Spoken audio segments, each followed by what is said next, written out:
De volta ao Educador Entrevista, eu agora recebo aqui nos estúdios a Natália Vieira Martins, ela que é bióloga, né? E é um momento aí propício para a gente conversar sobre a atual situação que a gente está vivendo, né, Natália? Boa tarde, seja bem-vinda. Boa tarde, Valéria, boa tarde a todos. É um momento triste, né? Para a gente que é da área ambiental, é um momento muito triste, mas que a gente precisa conversar. É um assunto que precisa ser falado realmente. Com certeza. A gente sempre procura vir falando sobre essa situação, sobre a situação da Amazônia, né? Mas agora está muito perto da gente, né? A gente já viveu uma situação como essa, mas estamos passando por uma situação muito próxima. Exatamente. Como é que você vê essa atual situação que a gente está vivendo? Eu estava revendo lá, acho que faz 2 meses eu vim aqui para falar dos incêndios no Pantanal. Exatamente. Né? A gente falava sobre a necessidade de resiliência climática, de pensar, né, em formas de prevenir e, infelizmente, chegou aqui na nossa região aquilo que a gente já imaginava que poderia acontecer, que é intensificar as queimadas. E dessa vez com agravante, né, que a gente sabe já que tem a ação humana nisso, em pelo menos 90% aí, né, até os levantamentos que foram feitos até agora, praticamente todos os incêndios foram criminais, né, o que é muito mais grave ainda. E é interessante a gente pensar que a ação humana de prevenção, ela não foi feita da forma como deveria ter sido feita. Não só aqui em Batatais, estou falando, né, sim, não é indireta para ninguém, geral, né? no sentido geral, na Amazônia, no Pantanal, em todos os biomas, porque historicamente eles não vêm sendo destruídos, né, não é de agora.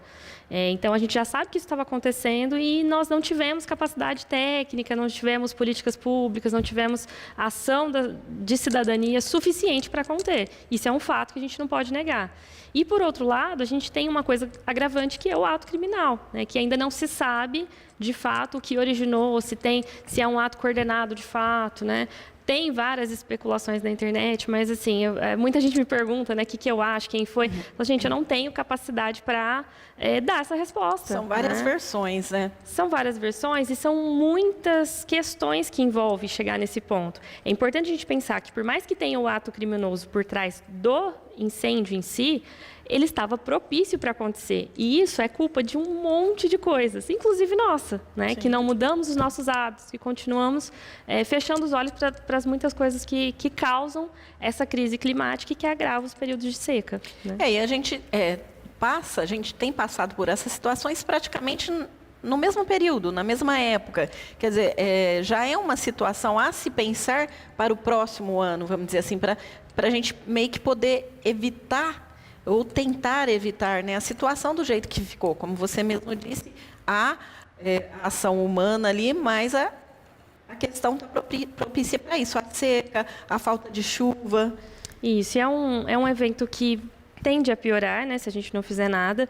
Esse ano, em 2021, foi muito pior no sentido de socorrer mesmo o que estava acontecendo. Esse ano a gente tem o Corpo de Bombeiros, então é um avanço, né, na contenção. Só que a prevenção ela vai além disso, né? Parte da prevenção é justamente você ter esse aparato para socorrer no momento que acontece, né? Mas outra parte é você pensar, por exemplo, na recomposição das áreas que foram queimadas. Se de 2021 para cá a gente já tivesse feito um manejo, uma recuperação dessas áreas, a gente não teria tanta seca assim.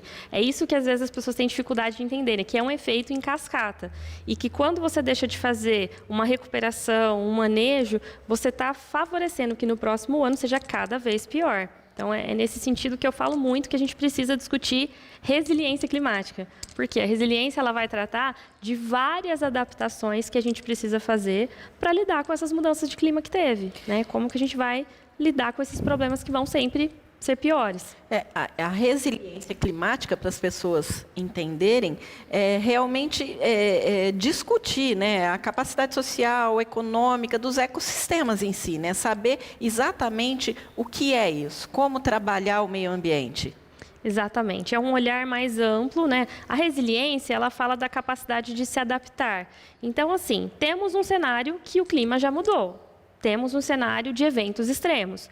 Chuva demais num lugar, seca demais no outro, né? Então, essas catástrofes ambientais, a gente chama de eventos extremos, eles são nossa realidade agora. Então, como que a gente lida com eles?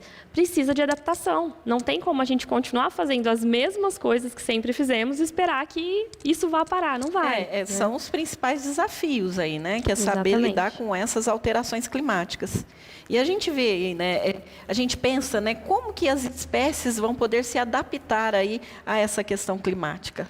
É o grande desafio. Nós, como espécie humana, a gente tem aí um aparato tecnológico, né, para amenizar calor, para fazer várias questões, mas algumas a gente não vai conseguir driblar. Por exemplo, né? A alteração do regime de chuvas.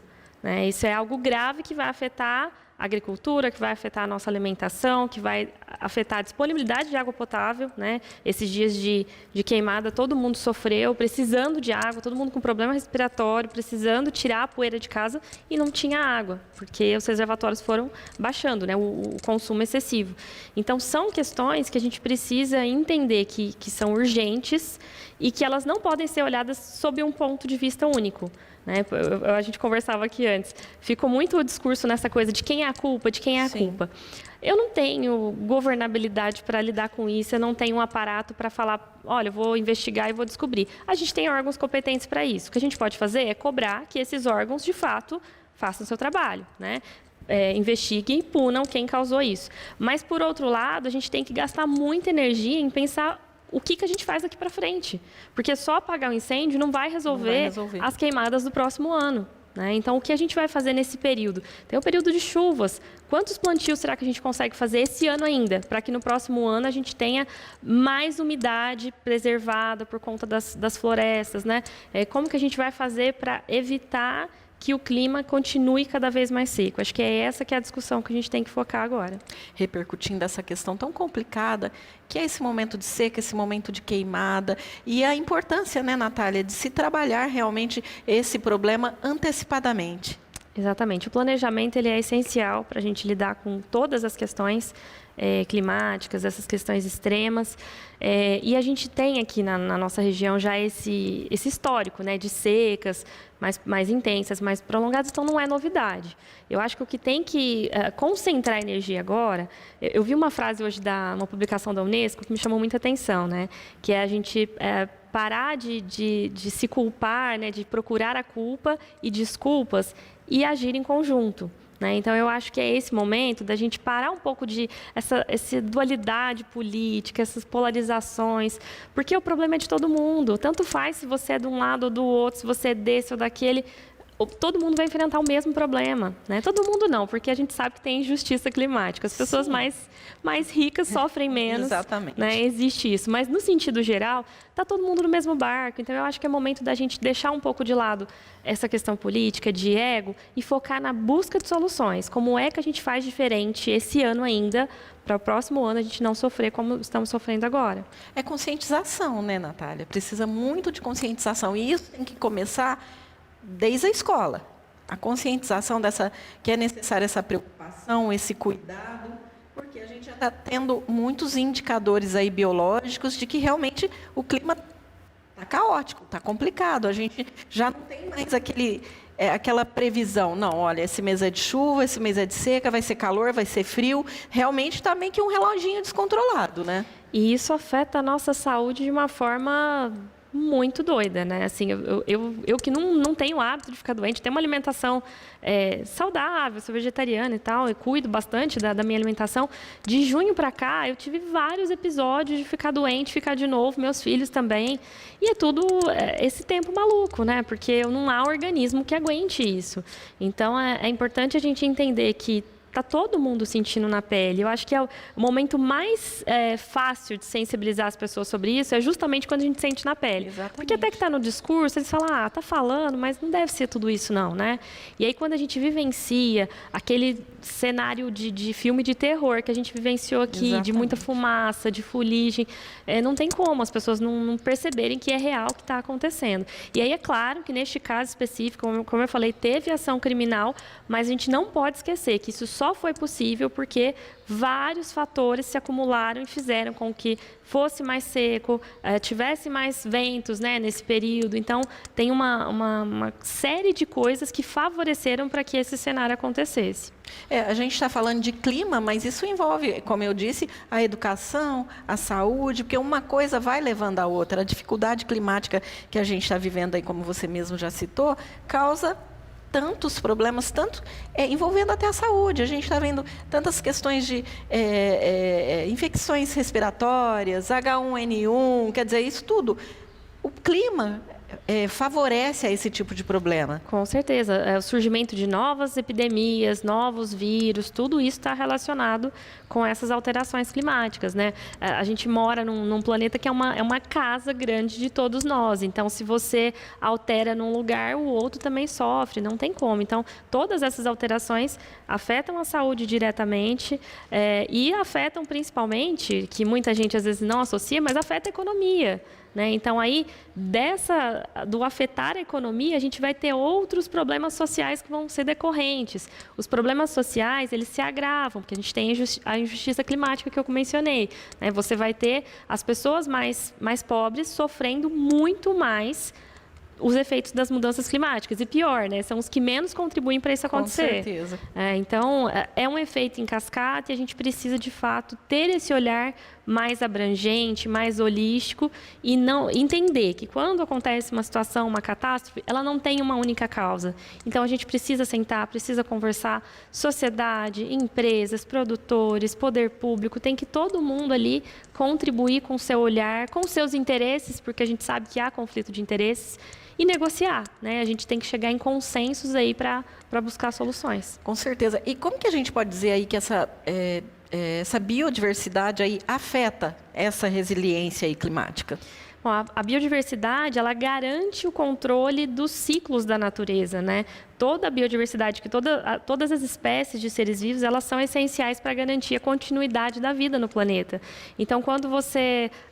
vou dar um exemplo bem didático aqui, mas se você extermina uma determinada espécie, essa espécie ela se relacionava com muitas outras, ela se relaciona com o ambiente. Vou dar o exemplo das abelhas, que com certeza foram as que mais sofreram com essas fumaças, principalmente com as fumaças dos incêndios. As abelhas, elas são responsáveis por grande parte da polinização dos alimentos que nós consumimos. Justamente. Então, se você afeta o ambiente de tal forma que as abelhas começam a morrer, vai faltar alimento para as pessoas, vai faltar alimento para os outros animais. Aí outros animais começam a faltar alimento, começam a morrer. Isso vai desencadeando, né, um desequilíbrio no ecossistema tão grande que é difícil da gente, com a nossa tecnologia humana, conseguir consertar. Porque algumas coisas, alguns processos biológicos são da natureza e a gente não consegue, infelizmente, imitá-los, né, ou suprir essa ausência, que é o caso das abelhas, por exemplo. Com certeza. A gente viu aí, né, nesse momento que a gente está passando aí algumas situações, mesmo lá no horto, né, dos macaquinhos ali, procurando ficar ali mais vamos dizer assim, naquela parte que o fogo não atingiu, né, quer dizer, é uma fuga ali do local de origem deles. Então, onde acaba acontecendo dos bichinhos quererem até vir para a cidade, isso aí é também muito prejudicial. É muito preocupante, né? 2021 aconteceu muito, pessoas que moravam em bairros mais próximos, onde tiveram queimadas, apareceu diversos animais silvestres, inclusive serpentes, né?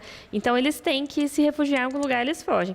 No caso do horto, acho que felizmente a gente pode falar, é uma área muito grande e, apesar de ter sido muitos focos de incêndio, a gente não teve uma queima parcial ou total ali da área.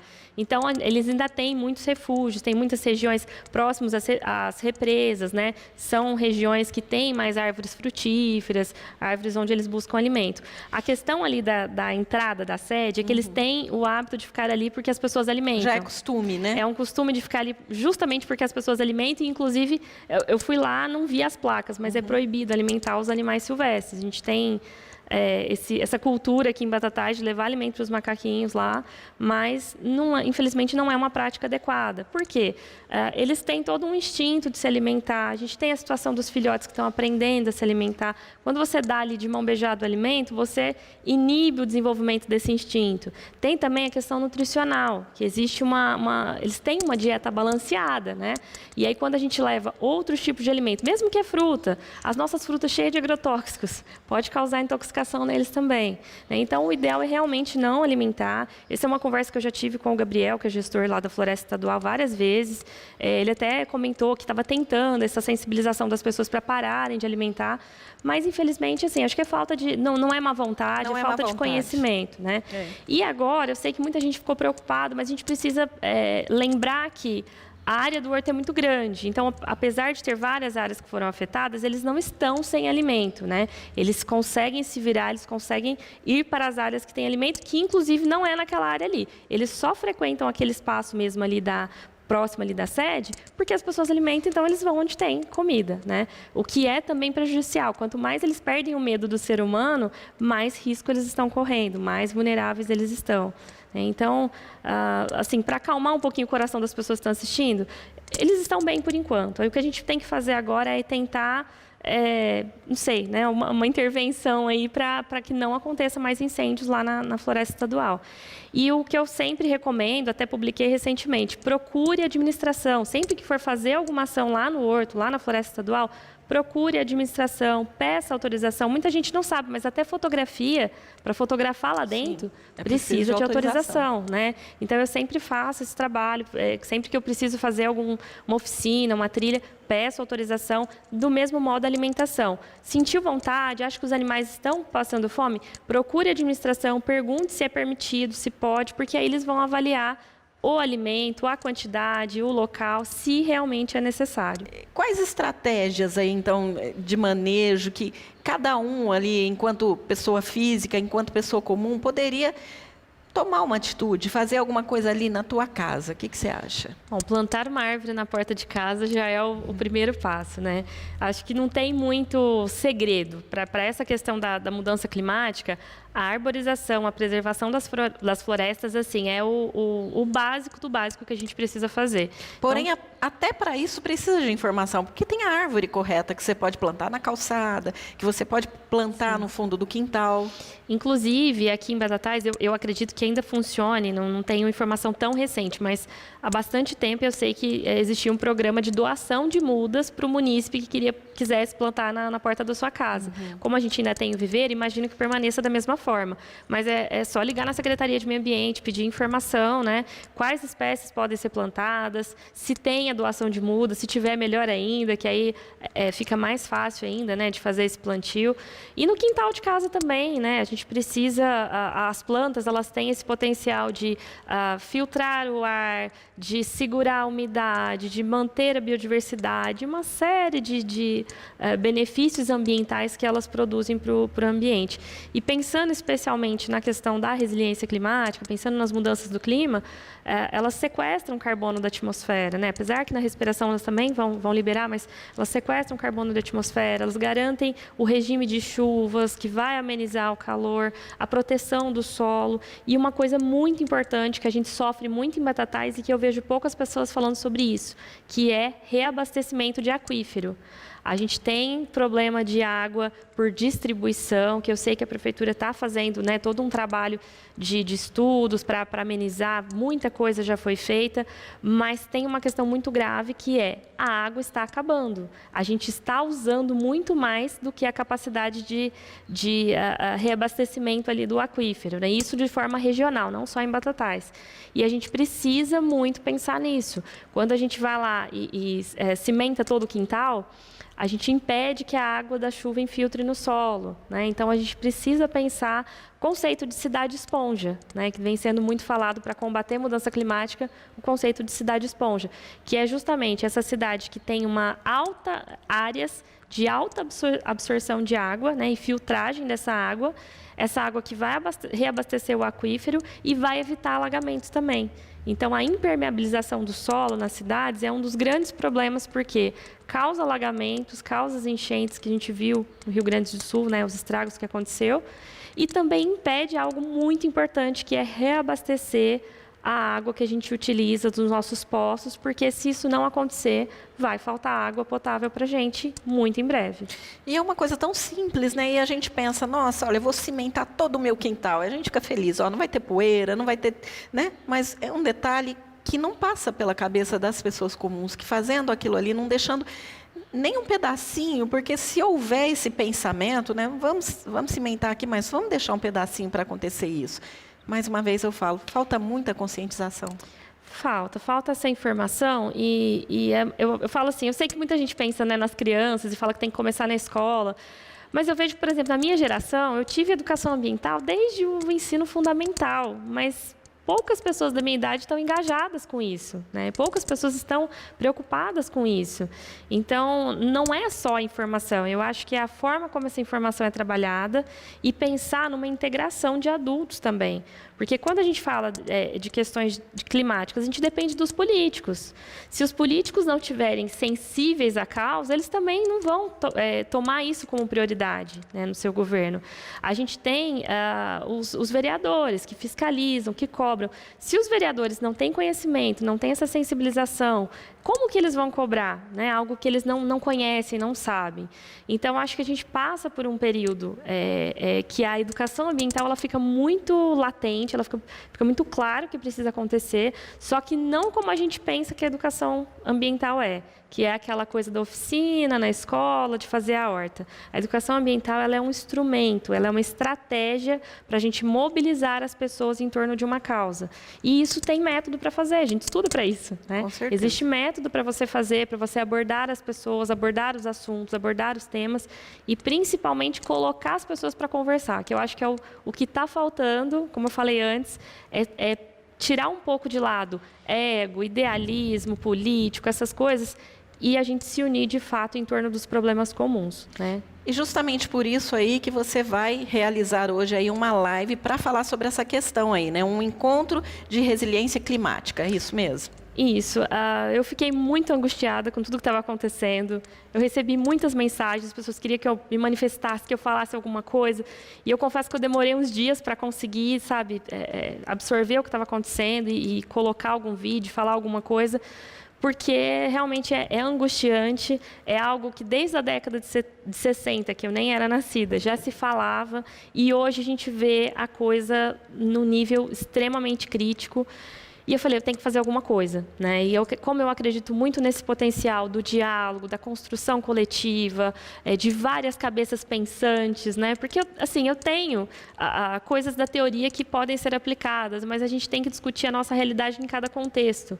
E aí você traz uma pessoa que está lá lidando na prática com a questão, que está apagando incêndio, você traz uma pessoa que é de uma outra área, você traz um político, você traz um gestor, você traz várias pessoas para discutir o assunto. Eu acho que é muito mais fácil a gente chegar em consensos e soluções integradas, que é o que mais vamos precisar agora, né? Então, a ideia do encontro é reunir todas as pessoas interessadas, mesmo que você não tenha conhecimento nenhum do assunto, falando, não, mas eu quero me informar, eu quero participar de alguma forma. Principalmente se você não tiver conhecimento. Principalmente, né? Cola com a gente, tem outros profissionais da área ambiental que também vão me ajudar, né, a trazer essas questões. A gente precisa pensar numa transição. Eu vejo quando as pessoas falam, é o agro isso, o agro aquilo. Eu sei que quem é do agro se ofende. Por outro lado, a gente não pode fingir que a agricultura convencional não está causando degradação, porque está. Então, precisa de uma transição, né? E a gente tem respostas, a gente tem exemplos, inclusive aqui em Batatais. Acho que muita gente não sabe, mas a cachaça Sozé é a primeira cachaça 100% sustentável do mundo, feita produção aqui em Batatais, uma zona rural de Batatais.